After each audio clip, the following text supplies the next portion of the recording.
पहले दिन हमने जो दुनिया के महान धर्म संस्थापक है और उनके जो धर्म है, जो 4 धर्म संस्थापक है और उनके जो धर्म है या उनका जो व्यक्तिगत खुद उनके बारे में उन्होंने क्या कहा है, उनके बारे में बाबा साहब ने जो कुछ कहा है, उसे हमने देखने की कोशिश की है। और कल हमने इस प्रवचन का या बाबा साहब के इस लेख का जो दूसरा पार्ट है, उस पार्ट के ऊपर हमने कुछ जो जानकारी है उसे देखने की कोशिश की है।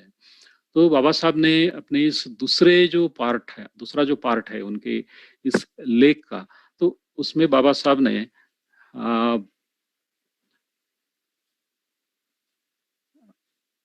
उस पार्ट में बाबा साहब ने दो बातों की चर्चा की है। दो बातों के ऊपर उन्होंने अपने जो विचार है वो स्पष्ट किए हैं। वह है हिंदू धर्म और बौद्ध धर्म। इन दो धर्मों में क्या फर्क है, धम्म और धर्म, इस दो चीजों में क्या फर्क है। ये फर्क हम सब लोगों के सामने या दुनिया के सामने भी हम कह सकते हैं, क्योंकि हमारे पहले भी लोगों ने इस लेख का अभ्यास किया है, पढ़ा है। जो बाबा साहब ने 1950 को लिखा, तो 50 से इसके ऊपर जो भी विचार मंथन होते आ रहा है, तो हम सब के लिए बाबा साहब ने इन दो बातों में जो भी फर्क है उसे हम लोगों के सामने रखा है। तो जो भी धर्म और धम्म में फर्क है उसे हमने देखा है। बाबा साहब ने ये कहा है कि हिंदू धर्म में सदाचार नहीं है या हिंदू धर्म सदाचार के ऊपर आधारित नहीं है। बौद्ध धर्म की जो नींव है वो सदाचार के ऊपर आधारित है और सदाचार ही उसका एक महत्वपूर्ण भाग है। पर हिंदू धर्म में सदाचार न होने की वजह से हिंदू धर्म का वो पार्ट नहीं है, वो पृथक है, हिंदू धर्म से वो अलग है। और हिंदू धर्म में जो भी बातें हैं उसे प्रसंगानुरूप उसका इस्तेमाल किया जाता है। तो जो भी सदाचार है या नीति है, वो जब भी उनको जरूरत है तब उसका इस्तेमाल करेंगे और जब जरूरत नहीं है तो उसको छोड़ देंगे। इस तरह की अवस्था है। पर बुद्ध के धम्म की नींव ही सदाचार होने की वजह से हमें इस सदाचार का या नीतिमत्ता का जो पालन है वो 24 घंटे हमें करना है, या हमारे जीवन में जब तक हमारा जीवन है तब तक हमें इस सदाचार का इस्तेमाल करना है। तो बुद्ध ने अपने धम्म में नीति के लिए बहुत ही महत्वपूर्ण ऐसा स्थान दिया है। उसके बाद में हमने देखा कि धर्म और धम्म में कौन सी समानताएं है या कौन सी असमानताएं है। तो हिंदू धर्म के बारे में हमने जब देखा तो ये जो धर्म है ये वो 4 वर्णों के ऊपर आधारित है, और जो भी ये असमानताएं है या जो भी अस्पृश्यता है, जो भी चीजें है, वो सभी इस 4 वर्णों के माध्यम से आई हुई है। जो भी असमानताएं है, दारिद्र्य है या जो भी चीजें है, वो उस व्यवस्था की वजह से, 4 वर्णों की व्यवस्था जो है उसकी वजह से लोगों में वो देखने को मिलती है। तो हम इस बात से भी अवेयर रहना है कि आज भी हम आज हम कहाँ जा रहे हैं। मतलब दुनिया, भारत की मैं बात कर रहा हूँ, हमारे शिविर की बात नहीं कर रहा हूँ मैं। तो भारत कौन सी दिशा में जा रहा है कुछ भी समझ में नहीं आ रहा है। लोग कंफ्यूज है, किस तरफ जा रहा है, क्या हो रहा है, कुछ भी बातें उसमें समझ में नहीं आ रही है। जो भी चातुर्वर्ण है वो फिर से हावी हो रहा है क्या, ऐसा हमें लग रहा है। तो बुद्ध ने अपने धम्म में कोई भी ऐसा भेदभाव नहीं किया है। सभी लोगों के लिए बुद्ध ने एक ही धम्म बताया है। सभी लोगों का भला चाहा है उन्होंने, सभी लोगों को एक सरीका बुद्ध ने समझा है। और उसकी जो शुरुआत है बुद्ध खुद से करते हैं। बुद्ध, ये समानता की जो शुरुआत है ये बुद्ध खुद से करते हैं। बुद्ध ने भिक्षु संघ में और खुद में कोई भी फर्क नहीं रखा है। जो भी चीजें भिक्षु संघ के लिए थी, जो भी नियम थे, जो भी चीजें थी, वो सभी का पालन बुद्ध ने खुद के लिए किया है। तो अपना खुद का जो कोई ऐसा जो स्थान है वो बुद्ध ने खुद के लिए नहीं रखा है। आम भिक्षुओं के जैसे ही भगवान बुद्ध अपने संघ में रहे हैं। उनके जीवन के आखिरी तक, महापरिनिर्वाण तक वे उसी समानता का वो पालन करते रहे और अपने संघ में भी उन्होंने कभी भी असमानता का जो भी है वातावरण वो नहीं रहने दिया, उसे पनपने नहीं दिया। लोगों का बहुत ही अच्छी तरह से उन्होंने मार्गदर्शन किया है और संघ में भी सभी जाति धर्मों के लोगों को उन्होंने प्रवेश दिया है। फिर वो कोई भी जात का हो, कोई भी धर्म का हो, गरीब हो, श्रीमंत हो, कोई भी हो, जो भी हो, सभी को बुद्ध के धम्म में प्रवेश मिला है। और बुद्ध ने जो प्राप्त किया था, खुद बुद्ध ने जो प्राप्त किया था, वो प्राप्त करने की क्षमता जो है सभी लोगों में है, ऐसा जानकर बुद्ध ने सभी के लिए उसको खुला किया था। और हम देखते हैं, हम पढ़ते हैं, बहुत सारे लोगों ने, स्त्री पुरुषों ने बुद्धत्व की अवस्था जो है, अरहंत अवस्था जो है, उसे प्राप्त किया है। तो ये कुछ दो महत्वपूर्ण ऐसी जो बातें हैं दूसरे भाग में बाबा साहब ने हम लोगों के सामने रखी है। तो कल हमने इन बातों का अभ्यास किया है। तो भाई और बहनों, आज हम इस भगवान बुद्ध और उनके धम्म का भविष्य, इस लेख का हम तीसरा प्रवचन जो है वो सुनने जा रहे हैं। तो आज हम दो भागों के ऊपर विशेष देखेंगे, दो भागों को देखने की कोशिश करेंगे और कल जो है, जो आखिरी जो भाग है इस लेख का, उसको हम देखेंगे। तो बाबा साहब तीसरे भाग में जो एक महत्वपूर्ण बात कहते हैं, वो है कि भारत में बुद्ध के धम्म का जो पुनरागमन है, उसकी जो पुनर्स्थापना है, उसके बारे में बात करते हैं। क्योंकि हम सब लोग जानते हैं, भारत से बुद्ध धर्म नष्ट हो चुका था। वो कमजोर नहीं हुआ था, तो वो नष्ट हुआ था। हमने पहले प्रवचन में थोड़ा सा इसका जिक्र किया था कि बनते जब भारत में आए तो उस वक्त बनते ने क्या देखा था। तो यहाँ पर कोई विहार नहीं थे, कोई भिक्षु नहीं थे। कभी कभार उनके नज़र में भिक्षु आ जाते थे। तो भारत में पूरी तरह से बुद्ध का जो धर्म है, बुद्ध का जो धर्म है, वो नष्ट हो चुका था। तो ऐसी अवस्था में, तो ये है जो धम्म है केवल भारत से ही नष्ट हुआ था ऐसी बात नहीं है। तो दुनिया के कुछ और भी देश है जहां पर साम्यवाद वगैरह पनपने लगा था, वहां से भी बुद्ध का धम्म नष्ट हो चुका था, नष्ट हुआ है। आज भी कुछ ऐसे देश है जहां से जहां पर बुद्ध का धम्म एक तो कमजोर हुआ है या वहां पर वो नष्ट हुआ है।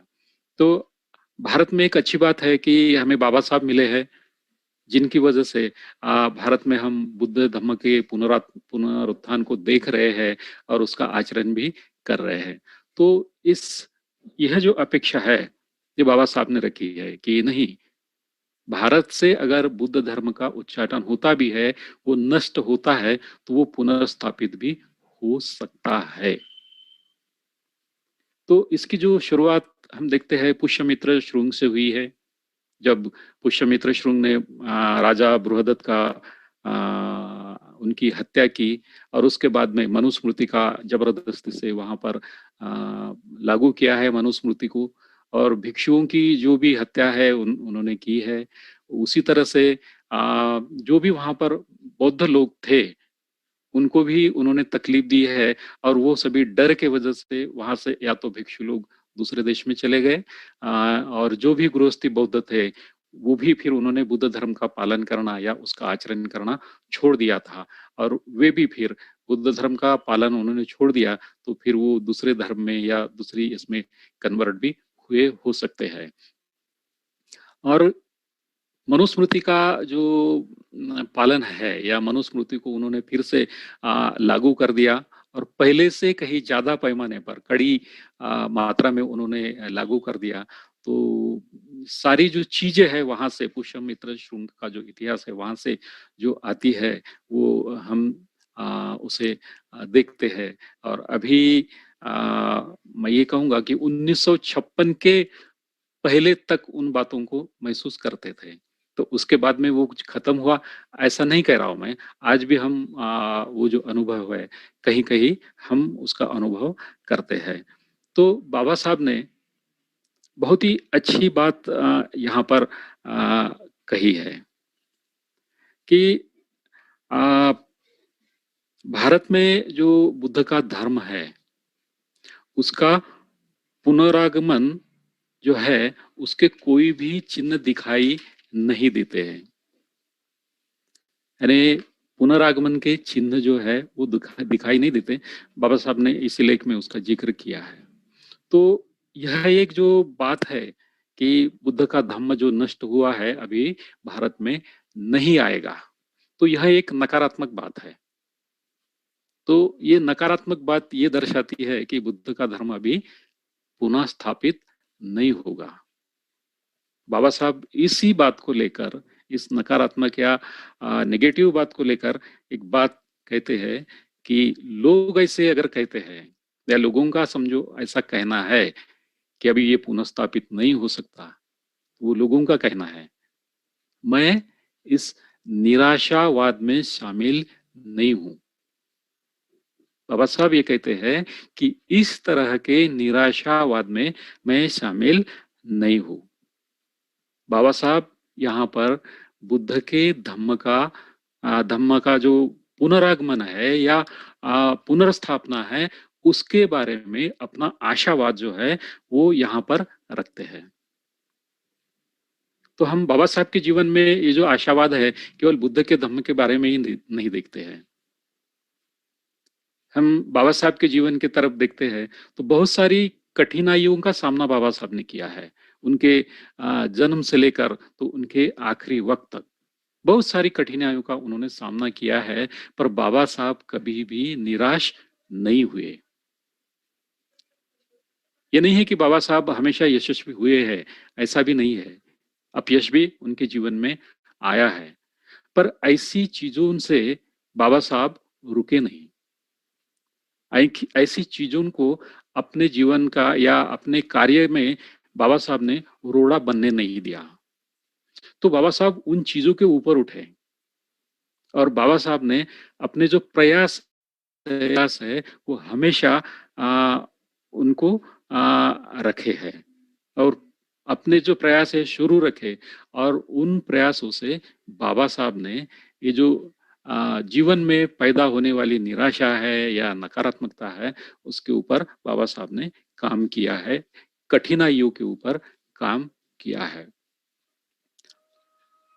तो हम अपने तरफ भी कभी-कभी हमने देखना चाहिए, जो महापुरुष है, तो महापुरुषों का जो जीवन है वो इतना सीधा साधा नहीं होता है, इतना सरल नहीं होता है या बहुत ही सुखासीन नहीं होता है।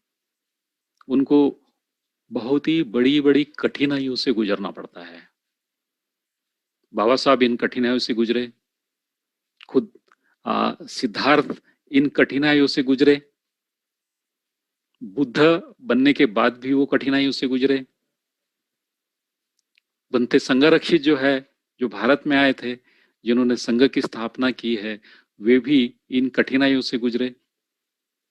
महात्मा फूले भी कठिनाइयों से गुजरे, सावित्रीबाई फूले भी कठिनाइयों से गुजरी। तो ऐसे जो भी महान हस्तियां है, जो भी हुई है, तो उनके रास्ते हमेशा ही सुगम नहीं रहे हैं। उनके रास्तों में हमेशा ही फूल नहीं रहे हैं। फूल मतलब फ्लावर, वो नहीं रहे। तो बहुत सारे वक्त उनके जीवन का या उनके कार्य का जो बहुत सारा वक्त है, उस वक्त उनके राहों में काटे ही रहे हैं। फिर भी उन्होंने उन कठिनाइयों को संधि में परिवर्तित किया और अपना जो रास्ता है उन्होंने तय किया, अपने मुकाम पर वे पहुंचे हैं। तो निराशा जो है, हमारे जीवन में जो भी निराशा आती है, समझो कभी हम धम्म प्रसार को जाते हैं, लोगों को मिलने के लिए जाते हैं, दान जमा करने के लिए जाते हैं, तो लोग दान नहीं देते हैं, सवाल ज्यादा पूछते हैं, कभी कभी हमारे ऊपर टीका करते हैं, धर्मचारियों के ऊपर टीका करते हैं, संघ के ऊपर टीका करते हैं, बहुत सारी बातें करते हैं, फिर हमें भी लगता है क्या जाना चाहिए, लोगों की बातें सुनने के लिए हम जाए, नहीं क्या, हम निराश हो जाते हैं, हमारा मूड जो है वो ऑफ हो जाता है। जिस उत्साह के साथ में हम हमारा कदम जो है वो आगे रखते हैं, आगे बढ़ाते हैं, तो ऐसी स्थिति आने के बाद में हमारा जो कदम है वो पीछे हो जाता है।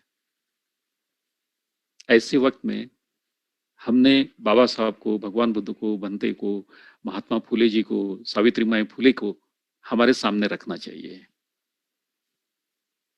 ताकि हम जो भी कार्य कर रहे हैं, चाहे हमारे पढ़ाई हो, चाहे हमारे कॉम्पिटिटिव के एग्जाम हो, चाहे जो भी हो, जो भी काम कर रहे हैं, वहां पर अगर समझो हमें दिखता है कि अपयश आ रहा है या जो कुछ भी बातें नकारात्मक हो रही है, तो ऐसे वक्त हमारे पास में, हमारे सामने एक दीप स्तंभ करके ये लोग खड़े रहते हैं। तो उन्होंने जो कुछ सहा है उतना हम नहीं सह रहे हैं, ठीक है? तो उनके जीवन से हम प्रेरणा ले सकते हैं, अपने आप को प्रेरित कर सकते हैं। तो हम निरुत्साहित क्यों होते हैं, निराश क्यों होते हैं? क्योंकि हमारी जो भी एनर्जी है, जो भी हमारा उत्साह है, वो अच्छे इसके ऊपर वो टिका नहीं रहता है, हमारा उत्साह जल्दी ही कम हो जाता है, और इसीलिए वो उत्साह खत्म होने के बाद में निराशा हमारे मन में घर कर बैठती है। और अगर वो आपके मित्र ठीक है, आपके मित्र सुनते हैं, मदद करते हैं, तो आपको वहां से निकाल सकते हैं। पर अगर समझो आपके पास में कोई मित्र नहीं है, तो आप उस निराशा में हमेशा चले जाते हैं, फिर आप कोई काम अच्छी तरह से नहीं करते हैं। तो मुझे यही कहना है भाई और बहनों, हम जो भी काम कर रहे हैं, अभी हम शिविर में आ रहे हैं, तो शिविर में आने के पहले हमारे पास, हमारे सामने कोई दिक्कत नहीं रही होगी, ऐसी बात नहीं है, नहीं क्या? बहुत सारी हमारी भगिनियां हैं जो यहाँ पर आई है, उनको घर के काम काज संभाल कर आना पड़ता है, वो जो भी जिम्मेदारियां है घर की वो पूरी निभाकर शिविर में आना पड़ता है। अभी ठीक है कि हम घर बैठे बातें सुन रहे हैं, इस शिविर का आनंद ले रहे हैं, पर जब भी हम सेंटर पर जाते हैं या शिविर केंद्र पर जाते हैं, तो ये सभी चीजों का सामना करके हमें जाना पड़ता है, पर हम जाते हैं, हार नहीं मानते, अपनी पूरी व्यवस्था करके हम वहां तक पहुंचते हैं, हम निराश नहीं होते हैं। तो कैसी भी स्थिति रहे, उसके ऊपर हम कार्य कर सकते हैं। ऐसी निराशा के बारे में मुंशी प्रेमचंद कहते हैं। प्रेमचंद जी का नाम आप सभी लोगों ने सुना है, शायद सुना होगा। तो ऐसी जो निराशा है उसको एक बात से, वो अपनी एक वाक्य से वो इंडिकेट करते हैं कि निराशा चारों ओर अंधकार बनकर दिखाई देती है। जब भी हमारे जीवन में इस तरह की निराशा आती है, तो वो अंधकार के जैसी होती है। हमारे पास में अगर अच्छा मित्र है, तो हमें उस अंधेरे से बाहर निकालने के लिए मदद करता है। और हमारे पास कोई मित्र नहीं होता है, तो हम उसमें से अपने प्रयासों से निकल तो सकते हैं, नहीं ऐसा नहीं, पर उतने ज्यादा हमें प्रयास करने पड़ेंगे।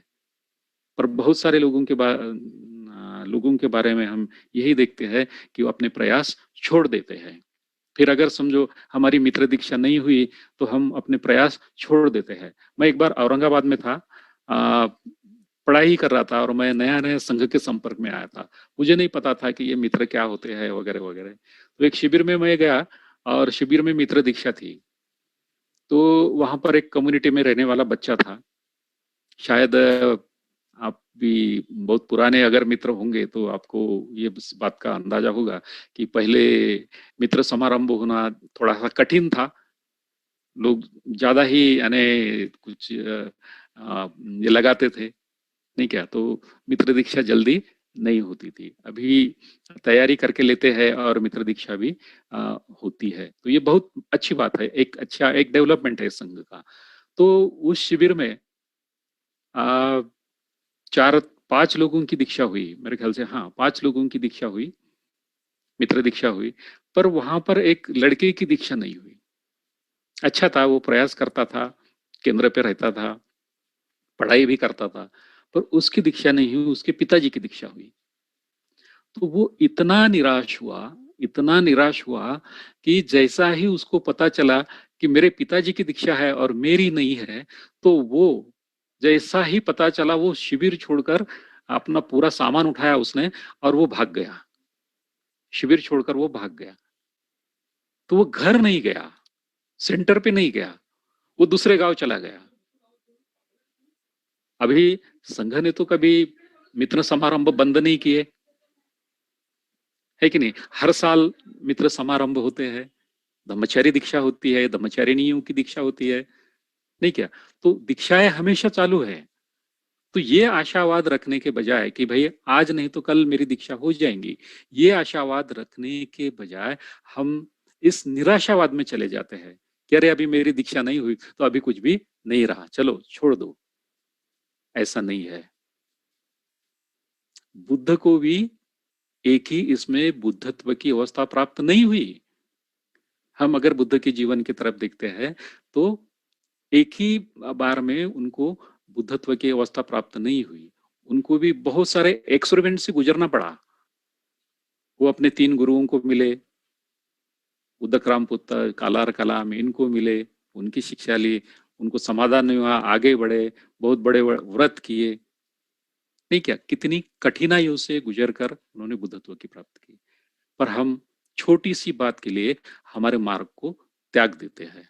तो भाई और बहनों, कठिनाइयां हमारे जीवन का हिस्सा है, थी और वो रहेगी भी। वो कोई जाने वाली नहीं है। हमारा काम है उनमें उनसे किस तरह का मार्ग निकालना, ये हमारे ऊपर है, हमारे प्रयासों के ऊपर है। तो अगर हम प्रयास करते हैं तो प्रकाश सामने हमारे सामने होता है, और अगर हम प्रयास नहीं करते हैं तो हम अंधेरे में चले जाते हैं। तो आशावाद जो है हमेशा हमारे जीवन में हमने आशावादी रहना चाहिए। तो बाबा साहब इसलिए कहते हैं कि मैं इस तरह के निराशावाद में शामिल नहीं हूं, मैं आशावादी हूं। और यह मेरा आशावाद है कि कभी ना कभी भारत में बुद्ध के धम्म का पुनरुत्थान जरूर होगा। आ, कुछ लोग संभ्रम पैदा करते हैं बुद्ध धर्म के बारे में। कुछ लोगों को लगता है कि हिंदू लोगों को लगता है कि, या कुछ जो भी लोग हैं उनको लगता है कि हिंदू धर्म के सहित सभी धर्म सच्चे हैं, यानी वो सभी धर्म को सच्चे मानते हैं। तो बाबा साहब यहाँ पर कहते हैं कि इससे झूठा सिद्धांत मैंने कभी नहीं देखा। इस बात को नकारते हैं बाबा साहब कि सभी धर्म जो है वो सच्चे नहीं हो सकते हैं, यह एक झूठा सिद्धांत है। अब इस तरह का संभ्रम फैलाने वाले लोगों के लोगों का मकसद क्या है, ये हम नहीं जान सकते। अगर समझो उनका मकसद अगर हम जान लेते तो शायद पता चलता कि वो ऐसे क्यों कह रहे। उनको भी मालूम है, जो ये बात कहते हैं उनको भी ये बात मालूम है कि सभी धर्म सच्चे नहीं है। तो क्या हम ये माने कि अस्पृश्यता सच्ची है? क्या ये माने 4 वर्ण सच्चा है? छुआछूत जो है वो सच्चा है? असमानता है, अत्याचार जो लोग हमारे ऊपर कर रहे हैं वो धर्म का भाग है और वो धर्म सच्चा है? इस बात को हम माने? नहीं, हम नहीं मान सकते इस बात को। जो भी धर्मांतरित लोग हैं बाकी धर्मों में, उनके लिए अलग से कुछ चीजें बनाई जाती है। जैसे कि क्रिश्चियन धर्म में अलग से उनकी चर्च है, अलग से उनके कब्रिस्तान है। तो क्या उस धर्म को हम सच माने? अगर इस तरह की बातें जिस धर्म में है, भेदभाव है, तो यह धर्म सच्चे कैसे हो सकते हैं? यह जो यह जो बात है ये सच्ची कैसे हो सकती है? कुछ लोग ये भी कहते हैं कि सर्वधर्म समभाव है, सभी धर्म सरीके है। तो यह भी जो सिद्धांत है यह झूठा है। सभी धर्म सरीके नहीं हो सकते हैं, एक सरीके नहीं हो सकते हैं। पांडुरंग शास्त्री शास्त्री आठवले का नाम आप लोगों ने सुना होगा। हमें थोड़ा सा जल्दी आगे बढ़ना पड़ेगा। इनका नाम आप लोगों ने सुना होगा। वो हिंदू धर्म के एक बहुत बड़े संत बोल सकते हैं, ऐसे होके गए हैं। तो उन्होंने एक लोक प्रभा में लेख लिखा था। वो लेख मेरे ख्याल से 1988 या 91 के बीच में लोकप्रभा में उन्होंने वो लेख लिखा था। तो उस लेख में उन्होंने ये कहा था कि हमने बुद्ध के धम्म को हिंदू धर्म का एक भाग बनाया है। अभी बुद्ध का जो धम्म है वो हिंदू धर्म का ही एक भाग है, और लोग भी मानते हैं कि हिंदू धर्म की एक ये शाखा है। इस तरह का प्रचार लोग करते हैं। उन्होंने बुद्ध को विष्णु का 9वां अवतार बताया है। उन्होंने पांडुरंग शास्त्री जी आठवले ने ये बात लिखी है कि हमने बुद्ध को हमारे धर्म में जगह दी है, उनको विष्णु का 9वां अवतार करार दिया है। तो अभी बुद्ध धर्म जो है वो एक हिंदू धर्म का भाग हुआ है। बाबा साहब 5वीं प्रतिज्ञा देते हैं 22 प्रतिज्ञा में कि मैं ऐसा कभी नहीं मानूंगा कि भगवान बुद्ध विष्णु के अवतार है। ऐसे प्रचार को मैं पागलपन और झूठा समझता हूं। बाबा साहब यहाँ पर नकारते हैं। तो इस तरह का जो संभ्रम है वो संभ्रम फैलाने का काम लोग करते हैं बुद्ध के धर्म के बारे में। अभी जैन धर्म जो है वो हिंदू धर्म में शामिल हो गया है। क्रिश्चियन धर्म है वो अपना जो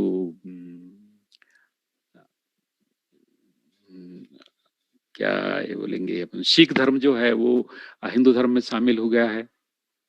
वो भी सभी हिंदू धर्म के जो रीति रिवाज है वो मानते हैं। तो वहां पर आठवले जी ने, पांडुरंग शास्त्री आठवले जी ने वहां पर एक बात लिखी थी कि यही बात हम क्रिश्चियन धर्म के बारे में भी करने वाले हैं। भविष्य में हम यीशु ख्रिस्त को भी अपने धर्म में समाविष्ट करने वाले हैं। फिर क्रिश्चियन धर्म भी हिंदू धर्म का एक पार्ट होगा। तो इस तरह की जो बातें है, इस तरह का झूठा जो प्रचार है वो लोग हमेशा करते रहते हैं। तो मैं ये कहूंगा कि लोग कितनी भी हमारे सामने भ्रम फैलाए, कितनी भी इस तरह की बातें करे, तो आज के जो बौद्ध है वो ऐसी बातों के चपेट में नहीं आएंगे। वे जागरूक है और इस तरह की बातें वे नहीं करेंगे। कुछ लोगों को ये लगता है, बाबा साहब ये कहते हैं कि कुछ लोगों को ये लगता है कि हिंदू धर्म में कुछ खामियां हैं, कुछ कमजोरियां है हिंदू धर्म की। लोग ये मानते हैं नहीं क्या हिंदू धर्म में सभी लोग बुरे हैं? ऐसी बात नहीं है। कुछ लोग अच्छे भी है, समझदार भी है, वो समझते हैं। और जो लोग समझते हैं वो ये सोचते हैं कि हमारे धर्म में कुछ खामियां हैं, उनमें कुछ सुधार की जरूरत है। ये समझते हैं, बात करते हैं, पर वो लोग चुप रह जाते हैं। शायद डर के मारे हो या जो भी चीजें हो, उसके वजह से वे लोग चुप हो जाते हैं और जो भी खामियां है उनको दुरुस्त नहीं करते हैं। जो भी कमजोरियां है उनको वे दुरुस्त नहीं करते हैं। तो बाबा साहब ये कहते हैं कि ऐसे वक्त अगर समझो खामियां को दुरुस्त नहीं किया गया, फिर खामियां वो हिंदू धर्म की हो या कोई और धर्म की हो, वो खामियां अगर समझो दुरुस्त नहीं की, तो बाबा साहब ये कहते हैं कि ऐसा धर्म कमजोर होकर उस धर्म का पतन होगा, उस धर्म का पतन होगा। और फिर बाबा साहब ये कहते हैं कि ऐसे लोग, जो भी ऐसे लोग कहते हैं, तो वो कभी ना कभी इस पर जरूर सोचेंगे, अपनी सूझबूझ जो है उस सूझबूझ को दिखाएंगे और एक ना एक दिन बुद्ध के धम्म का स्वीकार वे लोग जरूर करेंगे। आज हम देखते हैं, इसके पहले भी कभी कभी कुछ लोग जो है वो बुद्ध के धर्म का स्वीकार करते हैं। कुछ ब्राह्मण लोग जो है वो भी बुद्ध के धर्म का स्वीकार करते हैं। ओबीसी जो है, ओबीसी का भी धर्मांतर हुआ है।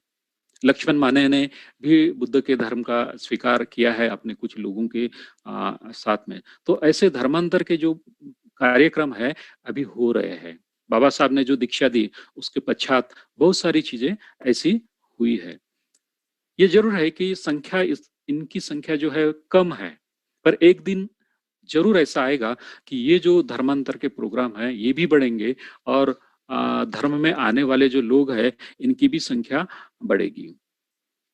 तो यह एक जो आशावाद है बाबा साहब ने रखा था। दूसरा एक आशावाद जो है वो बाबा साहब रखते हैं और वो आशावाद ऐसा है कि जो भी दबे कुचले लोग हैं, जो भी दलित है, जो भी शोषित है, जो भी अस्पृश्य है और जिनके ऊपर अन्याय हो रहा है, हुआ है और आगे भी होने वाला है, ऐसे लोग कभी ना कभी तो भी ये सोचेंगे कि क्या हमारे लिए हिंदू धर्म में कोई जगह है, हिंदू धर्म के लोग हमारे लिए कुछ करने वाले हैं, हमारी इस परिस्थिति से क्या वे हमें कभी ना कभी तो भी उठाने वाले हैं, हमारे लिए जो भी शिक्षा के दरवाजे बंद है तो क्या कभी कोई हिंदू धर्म के लोग हमारे लिए शिक्षा के दरवाजे खोलने वाले हैं। अभी तो कोई आशा नहीं दिख रही, हमारे लिए शिक्षा के दरवाजे बंद हो चुके हैं, रिजर्वेशन बंद हो रहा है। जो भी हमारे ऊपर अन्याय हो रहा है उस अन्याय के खिलाफ हिंदू धर्म में कोई ना कोई तो भी आवाज उठाने वाला है। कभी ना कभी तो ये लोग सोचेंगे और जब ये लोग सोचेंगे तो उन्हें इस बात का अंदाजा होगा कि हमारे लिए हिंदू धर्म में सोचने वाला कोई भी नहीं है, हमें शिक्षा देने वाला, हमें हमारी आर्थिक परिस्थिति को ऊपर उठाने वाला या हमारी जो राजकीय परिस्थिति है उसमें सुधार करने वाला हमारे लिए कोई भी आदमी हिंदू धर्म में नहीं है। तो ऐसी अवस्था में लोगों के पास में दूसरा कोई भी पर्याय नहीं रहेगा। बाबा साहब ये कहते हैं कि ऐसी अवस्था में लोगों के पास में दूसरा कोई भी पर्याय नहीं रहेगा बजाय इसके कि वे बुद्ध धर्म का स्वीकार करें। उनको बुद्ध का धर्म ही स्वीकार करना पड़ेगा क्योंकि बुद्ध का धर्म ही ऐसा एक धर्म है जो हमारे जीवन के जो सभी अंग है उन अंग के बारे में वो सोचता है, उसको स्पर्श करता है और उनको विकसित करने के लिए वो मदद करता है, प्रेरित करता है। तो यही एक आशावाद है कि जो भी लोग बुद्ध के धर्म में आएंगे वे अपने जीवन के सभी अंगों का विकास कर सकते हैं। इसलिए बाबा साहब 24 मई 1956 को मैंने धम्म दीक्षा के कुछ महीने, एक दो महीने पहले एक बात करते हैं। वे कहते हैं कि अभी बुद्ध धम्म की जो लाट आएगी वह वापस नहीं जाएगी। तो जो भी लोग बुद्ध धर्म में आएंगे वो वापस हिंदू धर्म में नहीं जाएंगे और उसके बाद भी जो भी धर्मांतर के कार्यक्रम है वो होते रहेंगे। बुद्ध के धर्म में जो लोग है वो आना उनका शुरू रहेगा। तो बाबा साहब ये विचार करते हैं, ये बताते हैं कि यह जो सिलसिला है ये केवल भारत के लोगों के लिए नहीं है, या जो भी दीक्षा लेने वाले हैं, जो भी अस्पृश्य दीक्षा लेने वाले हैं, दलित दीक्षा लेने वाले हैं या जो भी है उनके लिए नहीं है केवल, या भारतीय लोगों के लिए बुद्ध केवल बुद्ध का धम्म नहीं है। तो बुद्ध का जो धम्म है सारी दुनिया के लिए है, पूरी दुनिया के लोगों के लिए बुद्ध का धम्म है, वह उपयुक्त है। बाबा साहब ये भी कहते हैं कि बुद्ध का जो धम्म है वह केवल आज की दुनिया के लिए जरूरी है ऐसा नहीं, आज की दुनिया के लिए जरूरी है ऐसा नहीं। तो जो भी आगे आने वाली जो दुनिया होगी, मतलब इसके बाद में जो भी उसे आधुनिक दुनिया कहा है बाबा साहब ने, उस आधुनिक दुनिया को धम्म की जरूरत सबसे ज्यादा होगी, सबसे ज्यादा होगी। आज हमारे पास में समस्या है नहीं है ऐसी बात नहीं है, हमारे भूतकाल में भी समस्या थी, समस्या नहीं थी ऐसी बात नहीं है। तो आज जो समस्या है उससे भी कई बड़ी बड़ी समस्याएं जो है वो दुनिया में निर्माण होने वाली है। कुछ आधुनिकता के वजह से कुछ अच्छी भी बातें निर्माण होने वाली है, नहीं ऐसा नहीं, ऐसी बात नहीं है। कुछ लोग कहते हैं कि भारत जो भी प्रगत जो देश है, नहीं क्या, जैसे जापान है, कोरिया है या बड़े बड़े जो देश है जो बहुत ही प्रगत है, उनसे 50 साल हम पीछे हैं। तो अभी मेरी बात तो मैं लेता हूँ, मैं मेरा है उदाहरण देता हूँ आप लोगों को। मुझे झूम पता नहीं था, कोरोना की वजह से झूम का मुझे पता चला।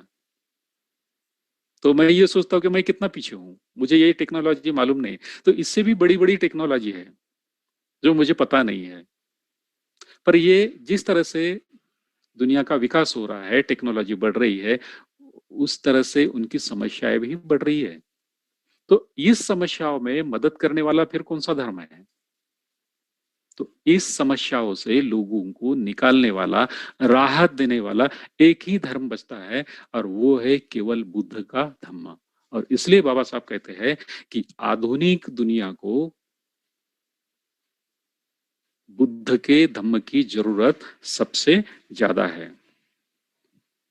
और इस आशावाद को बाबा साहब रखते हैं कि दुनिया कितनी भी आधुनिक हो, उसे बुद्ध का ही धम्म स्वीकार करना पड़ेगा, बुद्ध का ही विचार उसको अपनाना पड़ेगा। और भारत में भी बुद्ध का धम्म जो है उसकी वो फिर से आने वाला है, फिर से वहां पर यहाँ पर वो स्थापित होने वाला है। यह आशावाद बाबा साहब यहाँ पर रखते हैं।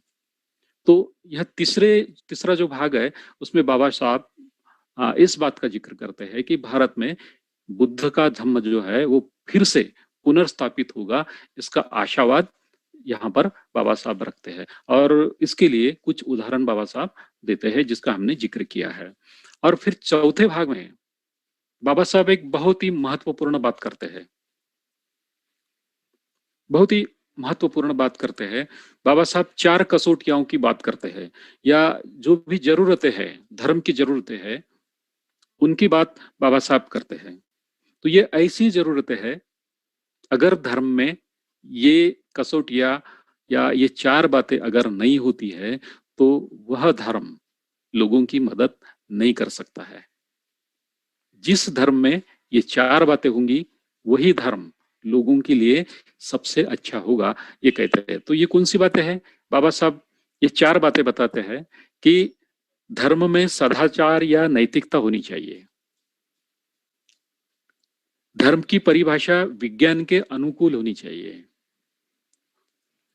धर्म की नींव स्वातंत्र्य, समता और बंधुत्व के ऊपर होनी चाहिए, और धर्म ने निर्धनता को पवित्रता नहीं बख्शनी चाहिए, या गरीबी का उदात्तीकरण या गरीबी को मान्यता नहीं देनी चाहिए। तो ये 4 बातें बाबा साहब यहाँ पर करते हैं। इनको जरूरत ऐसी बात बाबा साहब ने की है। तो पहला जो भाग है वो है कि धर्म में सदाचार या नैतिकता चाहिए। तो बाबा साहब ये कहते हैं यहाँ पे कि समाज को एक बनाए रखने के लिए या समाज की एकता बनाए रखने के लिए समाज में या तो कानून का बंधन चाहिए या तो फिर नैतिकता का बंधन चाहिए। अगर ये दोनों भी बातें समाज में नहीं रहती है तो वो समाज का पतन हो जाएगा, वो समाज छिन्न विच्छिन्न हो जाएगा।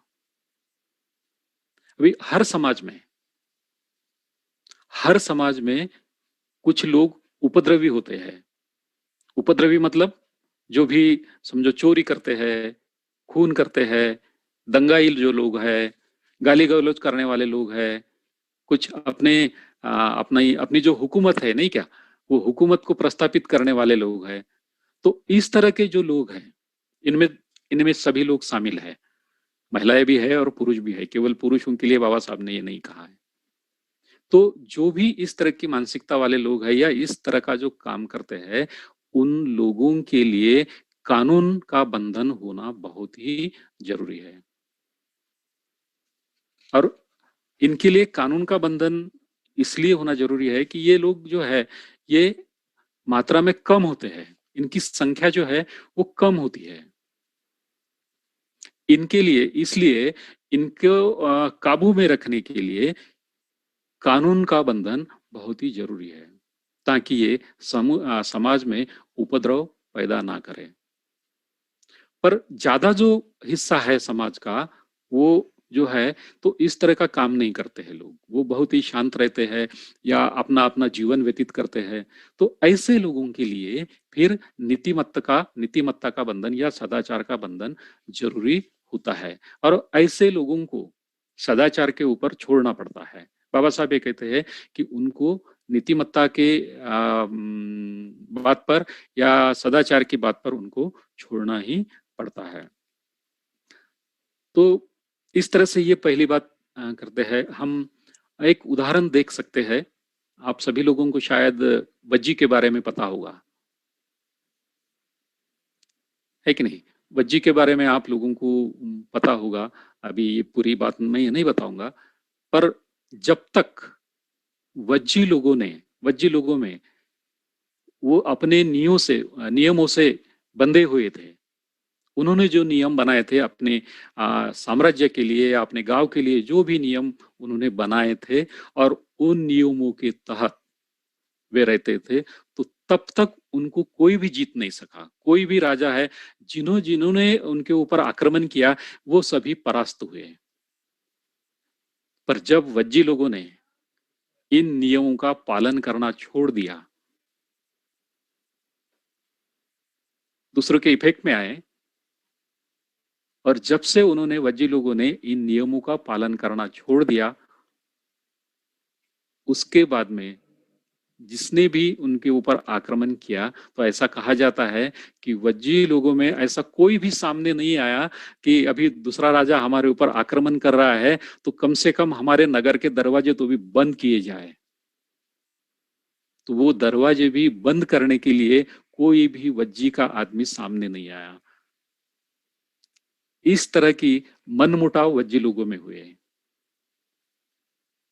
और उस राजा को सीधा, वो राजा है, उसके सैनिक जो है वज्जी के साम्राज्य में घुसे और वज्जी लोगों की कत्ल की और उनको जीत लिया। तो जब तक हमारे समाज में नियम है और सदाचार है, तब तक वो समाज एक रह सकता है। और जब जैसा ही वो खत्म होगा, तो हम बिखर जाएंगे। आज हमारी अवस्था जो है वैसी ही है। हम कितने गुटों में बटे हैं, ये हम गिन नहीं सकते। महीने को एक गुट तैयार होता है, साल को एक गुट तैयार होता है, कोई एक राजकीय पार्टी तैयार होती है, और हर कोई अपने आप को सच बोलता है। हर कोई अपने आप को बाबा साहब का अनुयायी ही बोलता है। तो भाई और बहनों, समाज को एक रखने के लिए नैतिकता का बंधन चाहिए, या तो फिर आ, सदाचार का बंधन आवश्यक है। दूसरी जो बात है, बाबा साहब ये कहते हैं कि धर्म की परिभाषा जो है विज्ञान के अनुकूल होनी चाहिए। बाबा साहब ये कहते हैं कि यदि धर्म विज्ञान की कसौटी पर खरा नहीं उतरता है, तो वो अपने महत्ता है और हंसी मजाक का विषय बन जाता है। बहुत ही सटीक बात किसी भी धर्म के लिए बाबा साहब ने कही है। तो किसी भी धर्म का विज्ञान के ऊपर आधारित होना आवश्यक ही नहीं, तो अनिवार्य भी है। धर्म जो सिखाता है, जो कहता है, जो पढ़ाता है, जो धर्म का सार है, जो धर्म के तत्व है, जो धर्म की संकल्पना है, वह सभी विज्ञान के ऊपर आधारित होनी चाहिए। जो भी हमारे इर्द गिर्द घटनाएं घटती है, दुनिया में जो भी घटनाएं घटती है, उन घटनाओं का विश्लेषण जो है वो वैज्ञानिक तरीके से होनी चाहिए। अगर समझो उसका विश्लेषण वैज्ञानिक तरीके से अगर नहीं होता है, और वो अगर समझो ईश्वरीय तरीके से होता है, दैववादी तरीके से होता है, तो लोग अंधश्रद्धा में चले जाएंगे, और फिर वे उसमें ही वही उसके ही नीचे वो दबकर रह जाएंगे। फिर उस धर्म का कोई मतलब नहीं रहेगा। तो धर्म ने उन बातों का विश्लेषण करना चाहिए। कुछ दिन पहले की बात है, कुछ दिन पहले की मतलब 4-5 साल पहले की बात है। मैंने एक न्यूज पेपर पढ़ रहा था, वहां पर एक उदाहरण आता है। कोई भी महाराष्ट्र का ही मेरे ख्याल से एक गांव है वो। उस गांव में ऐसा मैदान था, मैदान में एक मंदिर था, और मंदिर के सामने एक नीम का पेड़ था। तो हर गांव में ऐसा रहता है, नहीं है? तो लोगों ने देखा कि उस नीम के पेड़ से ऊपर से पानी नीचे आ रहा है। एक दिन हो गया, 2 दिन हो गया, लोगों ने ख्याल ख्याल नहीं दिया। पर जैसा भी उसका पानी आना बढ़ गया, तो लोगों में इसकी चर्चा होने लगी उस गांव में। फिर वो चर्चा दूसरे गांव में गई, तीसरे गांव में गई, चौथे गांव में गई, तो उसका जो पूरा गवगवा है जिधर उधर हो गया। फिर उसका परिणाम क्या हुआ कि लोग उसको देखने के लिए आने के बजाय ढोलक वगैरह वगैरह वगैरह सब वो लेकर आने लगे और वहां पर मेला लग गया। ये कोई दैवी चमत्कार है, मंदिर के सामने पेड़ है और पेड़ से वो पानी निकल रहा है, तो ये एक दैवी चमत्कार हो गया, है ना। अभी जो भी इस तरह का जो काम करते थे, जो कीर्तन कर रहे थे, भजन कर रहे थे, उनको ये समझ में नहीं आ रहा था कि ये क्या हो रहा है, इसके पीछे कुछ कारण हो सकता है। नहीं, पर उन्होंने दैवी चमत्कार करके उसके तरफ देखा और अपना काम शुरू किया। कुछ बॉटेनिकल लोग आए जो वनस्पति शास्त्र के जो उसमें जो निष्णात होते हैं, वे लोग आए। उन्होंने उस पेड़ को देखा, उसका मुआयना किया और फिर उन्होंने बताया कि ये कोई दैवी चमत्कार नहीं है। इस पेड़ का जो हार्मोनल संतुलन है, हार्मोन्स, हमारे भी शरीर में हार्मोन्स होते हैं और वनस्पति में भी हार्मोन्स होते हैं, तो इस पेड़ का हार्मोनल संतुलन बिगड़ने की वजह से इस पेड़ के ऊपर से पानी आ रहा है। तो उसका उन्होंने वैज्ञानिक कारण बताया है, और जब वैज्ञानिक कारण बताया है तो कुछ लोगों ने उसके ऊपर विश्वास किया और कुछ लोगों ने नहीं किया। तो भाई और बहनों, मुझे ये कहना है कि जो भी घटनाएं हमारे आजू बाजू में घटती है, तो धर्म ने उसका अंधानुकरण न करते हुए उसका जो वैज्ञानिक कारण है उसको ढूंढ के निकालना चाहिए और उसे लोगों को बताना चाहिए। अभी 1 साल से हम कोरोना से बंद है, त्रस्त है, और बहुत ही बुरी समस्या में हम हैं। तो पहले ही 32 करोड़ देव हमारे सर के ऊपर हिंदू धर्म में लाके रख दिए, नहीं क्या? तो उसमें और एक ऐड हो गया, और आप जानते होंगे कि वो कौन सा देव या देवी ऐड हो गई। लोगों ने करुणा मैया निकाली, करुणा मैया जो है वो लोगों ने निकाली और उसकी पूजा कर रहे हैं, ठीक है। जैसे पहले कोई वो देवी का प्रकोप होता था तो माता की पूजा करते थे लोग, नहीं क्या? गोवर गांजा वगैरह ऐसा कुछ देहातों में होता है, अभी भी शहरों में भी वे लोग करते हैं, उनके गाने गाते हैं और उनसे राहत पाने की कोशिश करते हैं। तो कोई गाना गाने से या पूजा करने से ये जो वायरल इफेक्ट है ये कम होने वाला नहीं है। तो उसका साइंटिफिक रीजन जो है उसको ढूंढ के निकालना चाहिए और बाद में उसके ऊपर उपाय कर सकते हैं।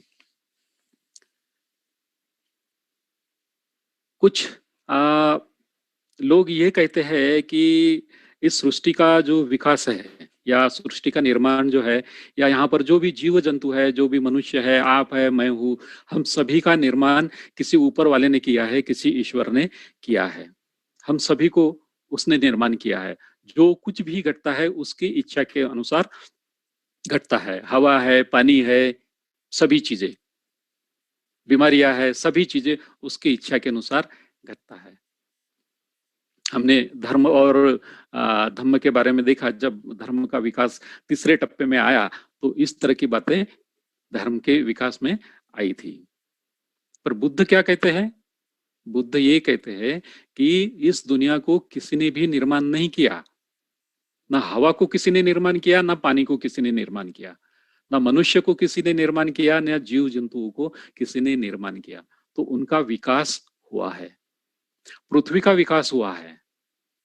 जो भी गोला सूरज का या जो भी समझो विस्फोट होकर गोला बाहर आया था वो ठंडा हो गया, बाद उसके ऊपर पानी आया, बाद में वहां से जो भी जीव जंतु है उसकी उत्क्रांति हुई है। तो बुद्ध इस वैज्ञानिक दृष्टिकोण को अपनाते हैं और उसको एक्सप्लेन करते हैं। वैज्ञानिकों ने भी इस दृष्टिकोण को ही सामने रखा है।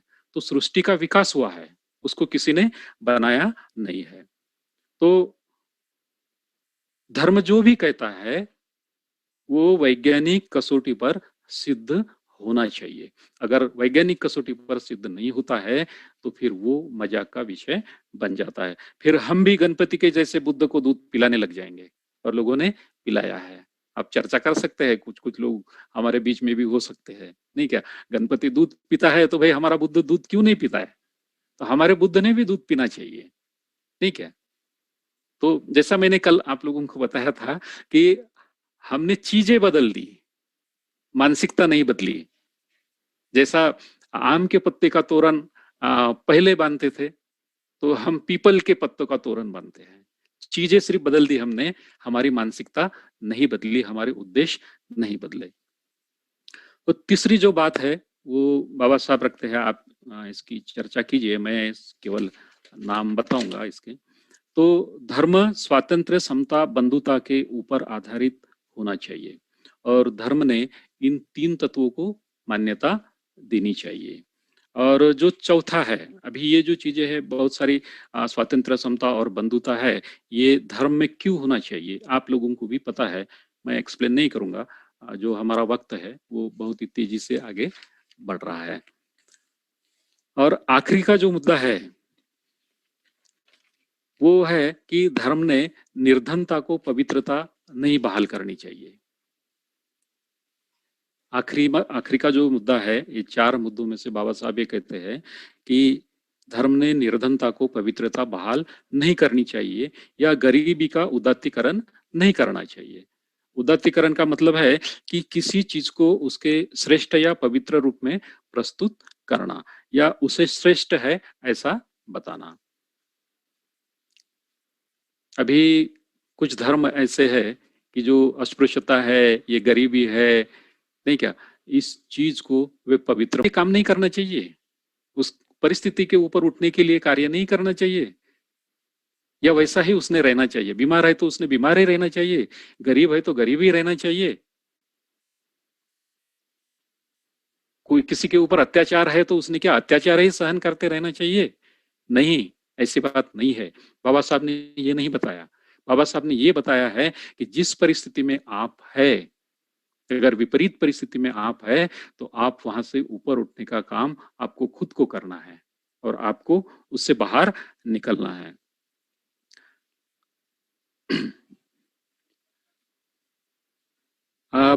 तो इस तरह की अगर समझो गरीबी का कोई भी धर्म उसको पवित्रता बहाल करता है तो वो धर्म धर्म नहीं रहता है, वो किसी की भी मदद नहीं कर सकता है। इससे असमानता पैदा होगी और समाज में गुंडागर्दी है, बहुत सारे गुनहगारी है, इस तरह की बढ़ जाएगी और समाज एक छिन्न विछिन्न हो जाएगा, वो एक नहीं रहेगा। एक बात है, मैंने व्हाट्सएप पे एक वो चित्र देखा था, शायद आप लोगों ने भी उसे देखा होगा। अफ्रीका की बात है ये।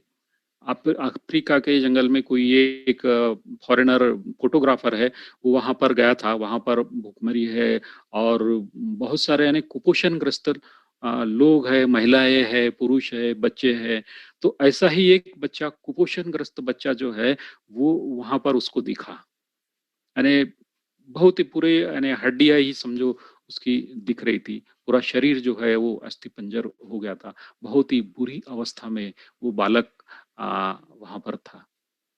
तो इस फोटोग्राफर को, फोटोग्राफर की नजर उसके ऊपर गई और उसने क्या देखा कि कुछ ही दूरी पर उसके एक गिदड़ है, एक गिद्ध है, जो गिदड़ उसकी तरफ देख रहा है, उस बच्चे की तरफ, शायद उसके मरने की राह देख रहा है वो गिद्ध। तो उस फोटोग्राफर ने क्या किया, उसका फोटो निकाला और उसने लोड कर दिया। तो बहुत सारे लोगों ने उस फोटो की सराहना की, पर वो जो फोटोग्राफर है उसको बहुत ही बड़ा पश्चाताप हुआ कि मैंने ये क्या किया।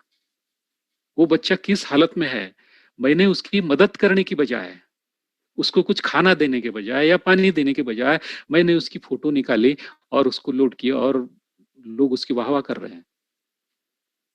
तो उसने बहुत गलत बात की, उस फोटोग्राफर ने, उसने खुदकुशी की बाद में उस घटना को लेकर। तो भाई और बहनों, कहने का मतलब ये है कि गरीबी जो है, किस कदर हम लोगों को या जो भी गरीबी में है उनको वो डाल देती है। ना सोच सकते हैं, ना कुछ अच्छी चीजें कर सकते हैं, ना दवाई ले सकते हैं, ना अपनी अच्छी ट्रीटमेंट कर सकते हैं। तो धर्म ने बात को इस बात का सराहना नहीं करनी चाहिए।